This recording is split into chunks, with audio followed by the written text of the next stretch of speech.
A Procuradoria-Geral da República pediu na noite de ontem a condenação do ex-presidente Jair Bolsonaro e de outros 7 réus por tentativa de golpe de Estado. O Procurador-Geral da República, Paulo Gonet, apresentou ao ministro Alexandre de Moraes, do Supremo Tribunal Federal, as alegações finais na ação penal contra o chamado Núcleo 1, da chamada trama golpista, que inclui os líderes do esquema.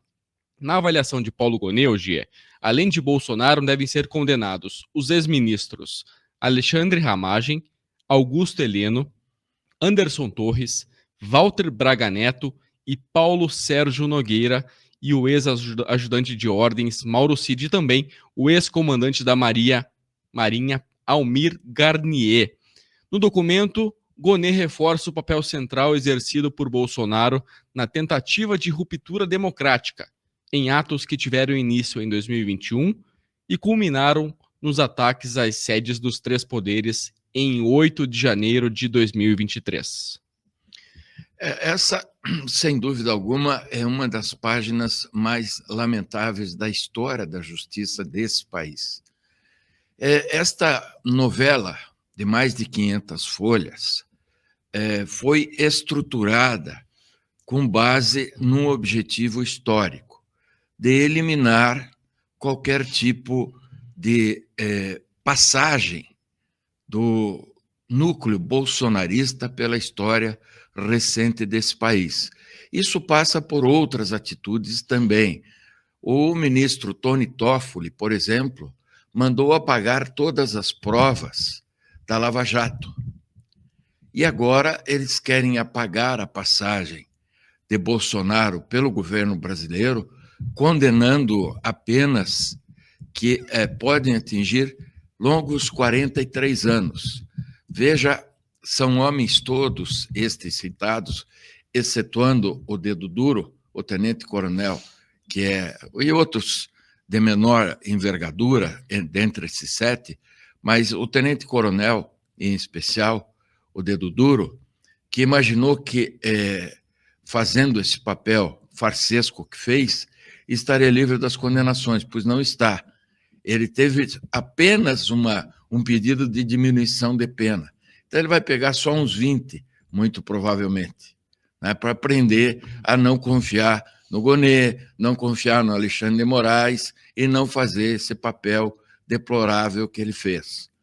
Evidentemente, qualquer possibilidade do senhor Jair Messias Bolsonaro voltar à vida pública, porque o que vai acontecer agora, sob o ponto de vista processual? Agora vem a intimação para esse tenente-coronel falar, ele tem 15 dias, retorna, e mais 15 dias, daí em prazo comum, para os demais réus. Aí vale dizer o seguinte: no início de setembro, esse processo cai no Torquemada Alexandre de Moraes. E aí, se alguém duvidava que Bolsonaro seria condenado a 43 anos, que não duvide mais. Portanto, esta é uma mensagem mandada à sociedade brasileira. Qual mensagem? A justiça brasileira hoje constrói a narrativa que deseja construir com a participação de pessoas que são acovardadas por um ou outro tipo de pressão, como é o caso desse tenente-coronel, e aí você está à mercê daquilo que é a justiça, que é quem manda efetivamente nesse país, o Tribunal Superior Eleitoral, decidir a tempo e modo. A realidade hoje, sob o ponto de vista político do país, existe uma porta de saída. Esta porta de saída passa por 2026, desde que ocorram eleições livres em 2026, porque com essa escalada de atuação do Supremo Tribunal Federal, daqui a pouco já é de duvidar que possamos até mesmo ter eleições livres, ou livres tanto quanto quer o Tribunal Superior Eleitoral, em 2026. Evidentemente, daqui para frente, ou quem não é a favor deste consórcio Supremo Tribunal Federal e Executivo Federal, se as pessoas que são contra esse consórcio não se unirem e o Brasil não for forte, transformar-nos-emos na Venezuela do Sul inexoravelmente. A Procuradoria-Geral da República hoje afirmou que o ex-presidente Jair Bolsonaro confessou suas intenções antidemocráticas quando disse em interrogatório no Supremo Tribunal Federal ter discutido possibilidades jurídicas para impedir a posse do presidente Luiz Inácio Lula da Silva. Isso seria, no máximo, um inter criminis, né? No máximo, porque nem tentativa foi. Mas, como eu disse, quando você tem um desejo de obter um desiderato, você trabalha com uma sentença que é consubstanciada num silogismo. E parte... isso é muito interessante, esse destaque, porque essa sentença ela vai partir, então, de uma premissa falsa. Porque ainda que ele tivesse discutido com extrema profundidade, não houve a tentativa. Né? Não houve a tentativa. Porque, eventualmente, nós três podemos discutir aqui qualquer coisa fora do ar, entre nós. Isso não significa que o que nós discutimos fora do ar tenha sido levado à nossa audiência, tenha sido publicizado, de tal forma que este é um artifício muito tênue para consubstanciar tudo o que eles querem e que vão consubstanciar. Né? Mas eu insisto, vocês perceberão que a sentença final... Por que eu estou falando no silogismo? Porque uma sentença judicial é uma construção teórica, é um silogismo, e parte, e vai partir sempre, nesse caso, de premissas, quaisquer que sejam elas, falsas, porque golpe não houve. Né? E muito menos, veja, eles buscam criar um histórico que vem de 2021. Por quê? Porque no dia 7 de setembro de 2021, se o Bolsonaro assim o desejasse, ele teria sim perpetrado um golpe, porque ele tinha apoio popular para isso.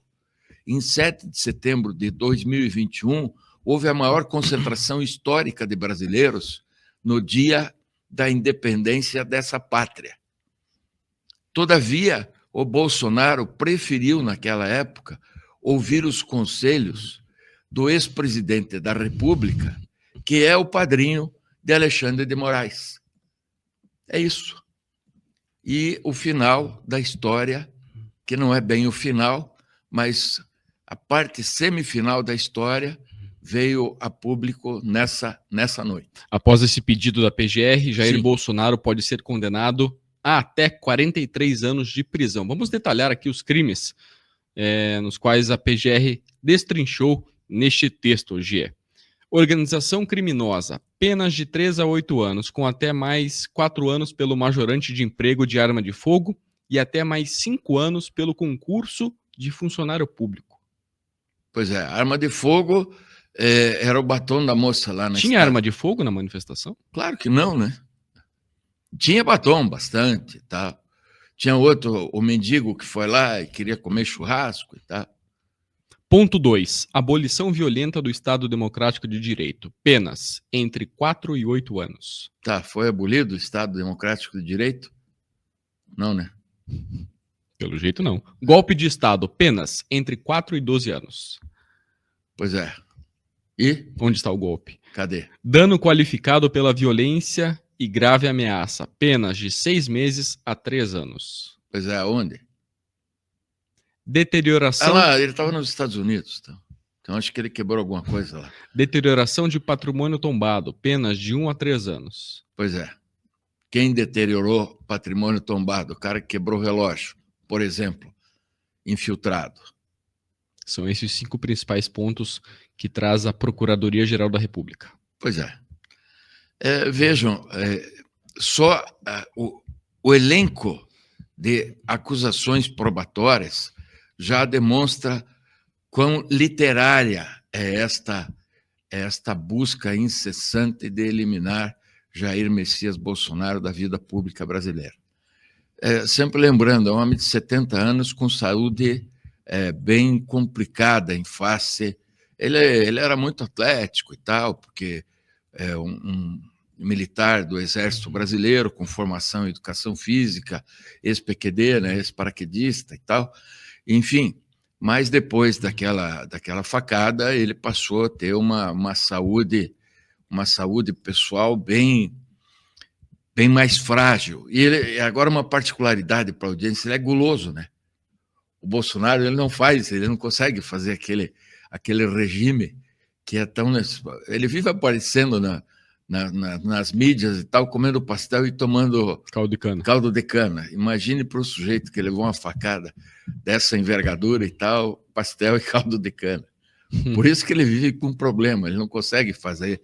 Bom, mas também a audiência haverá de compreender, né? Imagine o sujeito nessa pressão emocional ainda ter que fazer restrição alimentar. É difícil, hein? Imagine, não dá. Pô, né? Você vê todo um conglomerado e uma associação entre o Supremo Tribunal Federal e o Poder Executivo inteiro, né, numa persecução implacável contra si. É muito difícil de existir, né? Ele até, para mim, ele é muito resiliente.